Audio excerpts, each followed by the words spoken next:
C'est avec beaucoup de joie que le jury attribue le Grand Prix du 30e Festival du film fantastique de Gérard May à La Pietà.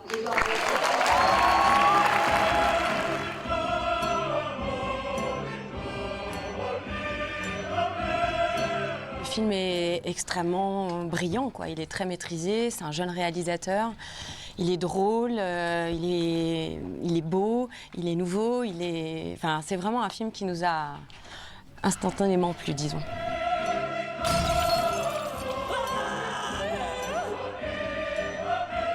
De l'originalité dans les décors, dans l'image, dans la manière dont il écrit.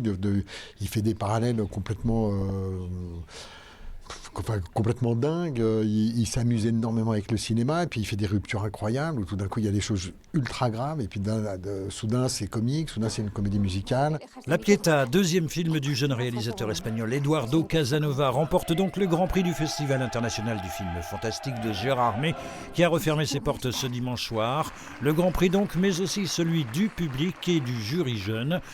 La Pietà, dont la production est signée d'un cinéaste espagnol bien connu et incontournable du genre, lui-même Grand Prix en 1996 pour Le Jour de la Bête. Moi d'habitude je viens à ce festival ou à d'autres festivals en tant que réalisateur, et quand je viens en tant que réalisateur, jamais on ne me demande de venir 3 fois. Donc là en tant que producteur 3 fois, je commence à me dire que peut-être que je suis meilleur producteur que réalisateur. Le prix anniversaire du 30e Festival Jérômois a été décerné au long métrage Watcher de l'américaine Chloé Okuno. Prix du jury, prix de la critique pour La Montagne du réalisateur français Thomas Salvador, un peu ému en montant sur scène. Le film sort dans 3 jours en plus, donc c'est un peu un cadeau quoi, d'être des prix avant une sortie de film. Je suis arrivé ici assez flippé parce que je me racontais des choses sur les attentes du public. Mon film est assez lent, peu bavard. Et je me retrouve avec 2 prix, c'est magique, j'adore ce festival. Côté court-métrage enfin, côté poésie toujours, le jury a plébiscité. Il y a beaucoup de lumière ici du réalisateur français Gonzague Legout. Beaucoup d'émotions parce que j'avais une pensée pour les gens du cirque. Comme je vous expliquais, en fait, on a vécu un moment extraordinaire parce que voilà, la guerre venait de se déclarer, ils sont russes, ukrainiens, biélorusses. Et du coup, on a vécu un moment tellement intime que du coup, forcément, de là, j'ai eu une pensée tout de suite. On a eu une pensée tout de suite pour eux, en fait, en se disant parce que voilà, on aurait aimé qu'ils montent avec nous et que les gens les voient. Si, côté public, beaucoup avaient pronostiqué La Pietà, il était néanmoins partagé sur l'ensemble de la programmation. Vous voulez vraiment mon avis ? Oui. Pour très honnête, moi j'ai trouvé que la compétition était très faible cette année. Malheureusement, c'était pas le meilleur festival, je trouve, cette année. Il y avait des films, il y a eu des propositions, mais qui n'étaient pas forcément des bonnes propositions, je pense. Et après, c'est pas grave, hein, il faut tout. L'année prochaine sera certainement mieux. Comme d'habitude, de très surprenant, complètement décalé, complètement barré. Je m'attendais à avoir un peu plus peur. Bon après peut-être que je suis blasée aussi hein, parce que c'est pas ma première fois ici. Ce qui est important c'est le travail qui a été fait sur la sélection, c'est-à-dire de prendre les mutations du genre fantastique en compte et de présenter une compétition qui finalement sur les 9 films, il y avait 4-5 films qui sont au palmarès et 4-5 films plus classiques, plus traditionnels. Et on voit que le public, à travers la Pietà, ou le jury sont la même longueur d'onde. C'est très rassurant pour l'avenir. Rassurant également les 15% de spectateurs en plus qui viennent s'ajouter aux 40 000 habituels. Gageons que du 24 au 28 janvier 2024, pour la 31e édition, le traditionnel cri de la sorcière devrait encore retentir.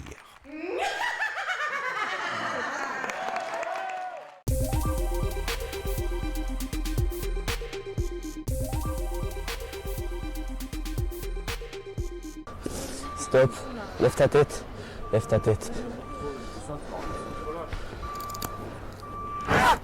Voilà, c'est bien. Renette suit au doigt et à l'œil ces 6 jeunes de l'école agricole de Courcelles-Chaussy.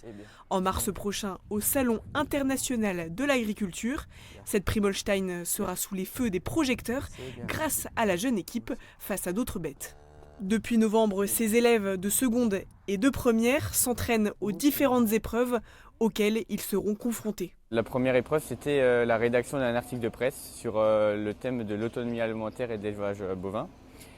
La deuxième épreuve, ça sera la manipulation de notre vache laitière Rainette sur le ring au salon de l'agriculture en sécurité. La troisième épreuve, c'est la décoration et l'animation de la stalle, donc là où la vache sera logée.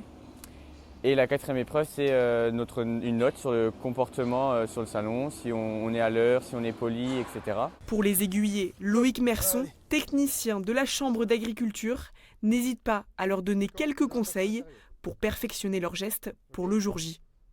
Mais une fois que tu as arrimé ça, une fois que tu l'as rapproché de ta barrière, il faut que tu ailles faire un nœud. D'accord ? Okay. C'est pour essayer de leur montrer les gestes à faire et surtout ce qu'il ne faut pas faire. Pour pas qu'ils se fassent mal et puis qu'ils puissent réussir leur examen, quoi.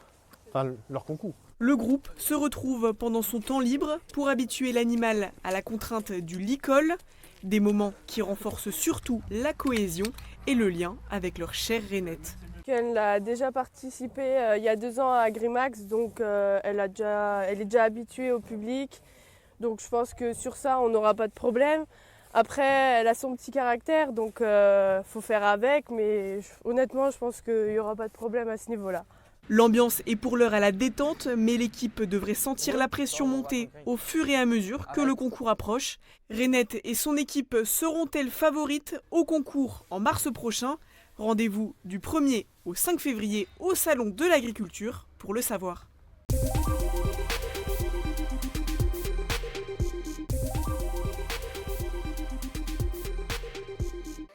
L'obésité infantile a doublé entre 2018 et 2021.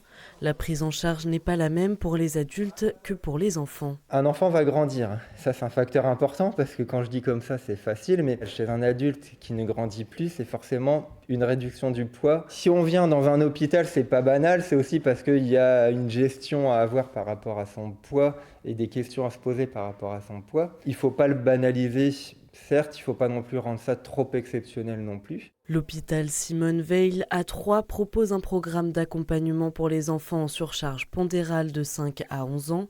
Objectif, rétablir des bonnes habitudes alimentaires et inclure l'activité physique dans leur routine. Sur ma partie propre de l'activité physique, ça va être faire le point sur leur pratique et puis ça va être aussi quand on fait les mises en situation là, de voir comment est-ce qu'ils bougent. Les points les plus compliqués, en mon sens, c'est surtout les fréquences de la consommation de viande et des produits sucrés. Parce que la consommation de viande, l'excès de consommation de viande est le premier facteur de surpoids chez les enfants aujourd'hui. Pendant 5 semaines, chaque mercredi, les enfants sont invités à se rendre à l'hôpital accompagnés de leurs parents. Parce que c'est vrai qu'on se pose beaucoup la question de se dire mince, c'est notre faute, c'est nous, on l'a mal nourri, on l'a pas forcé à faire du sport. On se dit que c'est pas question que c'est normal, mais qu'il y a 2 enfants qui sont concernés et c'est pas nous, seulement nous, les parents, le problème, quoi. Prendre en charge les enfants et les parents en même temps est essentiel pour l'amélioration des habitudes de la cellule familiale. Il peut y avoir aussi des petits pics au sein même de la cellule familiale, donc c'est pas forcément évident, même les parents, parfois, sans même s'en rendre compte, ont par leur discours ou leur attitude, ils font passer un message des fois un peu culpabilisant à l'enfant. Un enfant, on a tendance, surtout jeune, à lui donner tout de suite une portion entière de viande, alors que finalement il en faut déjà qu'une par jour et on compte 10 grammes par année d'âge. Donc par exemple un enfant de 5 ans, il lui faut, vu qu'il est dans sa 6e année, 60 grammes de viande sur la journée. Un aspect important de ce programme, améliorer l'estime de soi. On vit même dans une société qui valorise énormément le paraître, qui fait que l'image de soi peut être un peu difficile à construire, surtout dans ce contexte de préadolescence. C'est aussi pour ça qu'on travaille sur la confiance en soi. Avant, dans mon ancienne classe, on était méchants avec moi, on me disait que j'étais grosse. Et depuis que je viens ici, maintenant je fais attention avec ma maman. Ce programme unique dans l'Aube existe depuis 15 ans.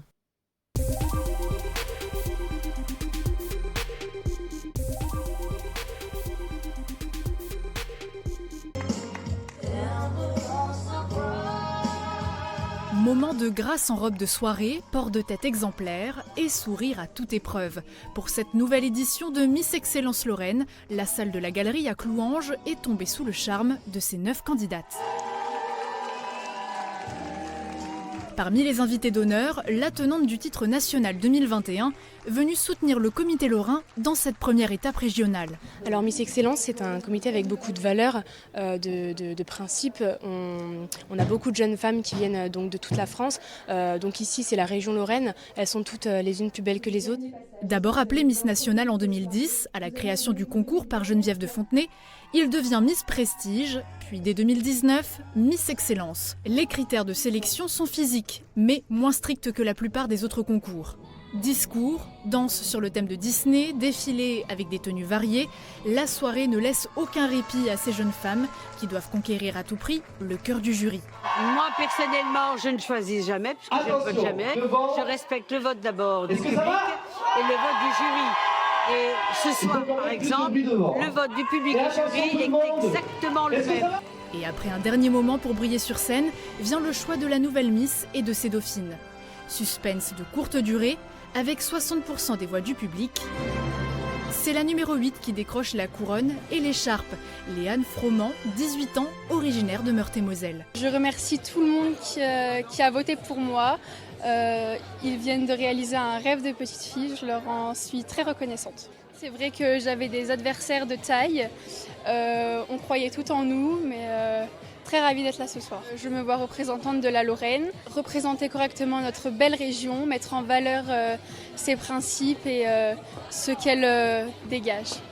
Une belle victoire qui n'enlève rien aux prestations de ses camarades. Quelques secondes de déception pour les autres, vite effacées. Deuxième dauphine et originaire de Metz, Inès souhaitait avant tout se lancer un défi pour prendre confiance en elle. Je me sens détendue, très bien, je suis très contente de mon prix, je suis très fière de moi et je suis très fière de toutes les candidates, aucune n'a démérité. Je lui souhaite tout mon courage, je serai derrière elle automatiquement, c'est une de mes copines alors je suis très fière d'elle et je lui souhaite d'aller très loin dans l'aventure, elle le mérite. La pression retombe, laissant place rapidement à la séance photo officielle, la première d'une longue série, puisque la nouvelle Miss Excellence Lorraine et ses dauphines ont du pain sur la planche, avant de tenter l'étape nationale le 29 avril prochain.